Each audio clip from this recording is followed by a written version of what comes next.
Bonjour et bienvenue dans cette vidéo. Je vais vous présenter l'actualité du Barça aujourd'hui, en ce vendredi 23 juin 2023. Si vous êtes nouveau sur la chaîne, ici je parle généralement de l'actualité du Barça. Donc n'hésite pas à t'abonner, et appuyer sur le bouton j'aime pour me soutenir. Merci, et commençons.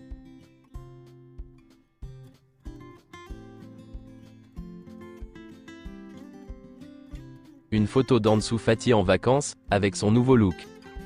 Alejandro Balde a pris le temps de visiter le pays d'origine de son père, la Guinée-Bissau. Il a été accueilli chaleureusement, et a distribué des cadeaux aux enfants du pays. Gavi a été l'un des 3 joueurs honorés, dans la ville andalouse de Los Palacios, sa ville natale. Chaque joueur a reçu son poids en tomates, de la région. Le Barça entamera sa campagne de Liga, en se déplaçant à Retafe, le week-end du 12 août 2023. Les matchs du Classico se dérouleront le 29 octobre à Barcelone, et le 21 avril à Madrid. Mais ces dates sont susceptibles d'être modifiées. Le FC Barcelone est préoccupé par le nombre d'abonnements demandés par les socios, pour la saison prochaine, au stade Montjuïc. Le club prévoit qu'il y aura 15 000 demandes d'ici la fin du délai, ce qui est beaucoup moins que les 27 000 attendus à l'origine. L'ancien directeur sportif du Barça, Jordi Cruyff, a été le premier à mettre le nom de Gundogan sur la table. Jordi Cruyff entretient d'excellentes relations avec l'agent du joueur, et a joué un rôle important dans la signature de Gundogan au Barça. Ces dernières semaines, Manchester City, Arsenal et Al Ittihad ont plus que doublé la proposition salariale du Barça, pour Ilkay Gundogan, mais le joueur est resté fidèle à sa parole, et a signé pour le club catalan. Xavi a joué un rôle clé, pour le convaincre du projet sportif. Une déclaration de Pedri. La signature de Gundogan. Les joueurs de classe mondiale sont toujours les bienvenus ici.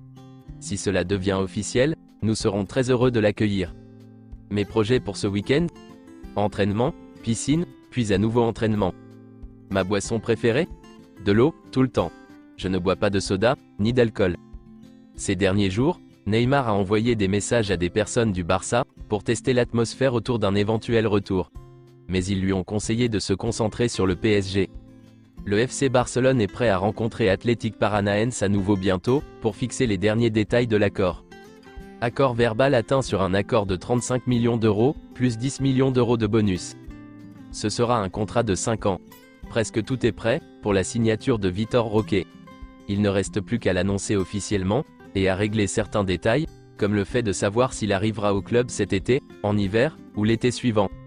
L'Atlético Paranaense est la 10e équipe, ayant généré le plus grand nombre d'occasions, en Brasileiro Série à cette saison, mais Vitor Roque est le joueur qui a marqué le plus de buts sans pénalty, dans le championnat cette saison. Il a marqué 17 buts, et délivré 5 passes décisives, en 2023. Xavi est un grand fan de Lo Celso, depuis que Léo Messi lui a dit, il y a quelques années, que Lo Celso était le meilleur joueur, de l'équipe nationale argentine. Xavi voit en Lo Cel, le complément idéal à son projet. Un joueur polyvalent, qui apporterait du talent et du jeu au milieu de terrain, et surtout qui renforcerait la dernière passe. Le Barça devrait annoncer officiellement la signature d'Inigo Martinez, après le 30 juin. Yannick Carrasco ne viendrait au Barça, que si un attaquant quitte le club, comme Ferran Torres. L'agent de Fabricio Diaz a été en contact avec le Barça ces dernières semaines, mais l'opération est désormais gelée, en raison de la situation économique. Le Liverpool Montevideo demandait 6 millions d'euros pour Fabricio Diaz, mais le joueur a pris de la valeur, et son transfert coûterait plus cher.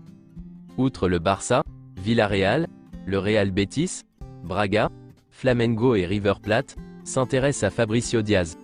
Le joueur prendra une décision dans les 15 à 20 prochains jours. La signature de Fabricio Diaz est loin d'être acquise. Cependant, le joueur n'est pas pressé de décider de son avenir, et pourrait attendre.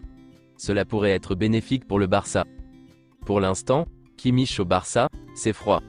Le Barça est prêt à faire un gros effort financier pour l'Allemand, mais les négociations avancent très lentement.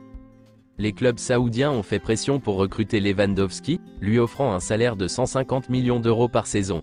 Cependant, Lewandowski n'a même pas entamé de négociations avec eux, car il veut rester au Barça. Selon Mundo Deportivo, lors de son voyage au Qatar, Joan Laporta s'est vu proposer la possibilité de créer une franchise du Barça au Qatar. Pour l'instant, l'idée n'est qu'une proposition, dont la légalité doit être vérifiée, mais il s'agirait d'une injection économique massive pour le club. Selon le média espagnol Sport, le FC Barcelone va tout faire pour recruter Arda Güler. La décision a été prise. L'optimisme est de mise. Deco est très clair sur la signature d'Arda Güler. Il est le facteur décisif dans le recrutement de Güler par le Barça. Deco pense qu'Arda Güler peut faire la différence à court terme, et le club pense qu'il ne peut pas se permettre de manquer l'occasion de le signer pour 17,5 millions d'euros, sa clause libératoire actuelle. Le Barça est convaincu que s'il signe Arda Güler, il n'aura aucun problème à l'enregistrer. Les recruteurs du Barça pensent qu'Arda Güler serait prêt à intégrer l'équipe première, mais ils craignent que le cas Pablo Torre ne se reproduise. Le Barça veut convenir d'une stratégie avec les agents d'Arda Güler. Ils proposeront au joueur d'être prêté lors de sa première saison, afin qu'il puisse avoir beaucoup de temps de jeu. S'il reste au club, il est clair pour le Barça qu'il est prêt pour l'équipe première. Deco n'a aucun doute. Il est absolument déterminé à faire signer Arda Güler, selon les informations du média espagnol Sport. C'est tout pour aujourd'hui, et merci d'avoir suivi la vidéo. Mettez un j'aime si la vidéo vous a plu, et n'hésitez pas à vous abonner, pour ne pas manquer les prochaines vidéos. Merci et à bientôt.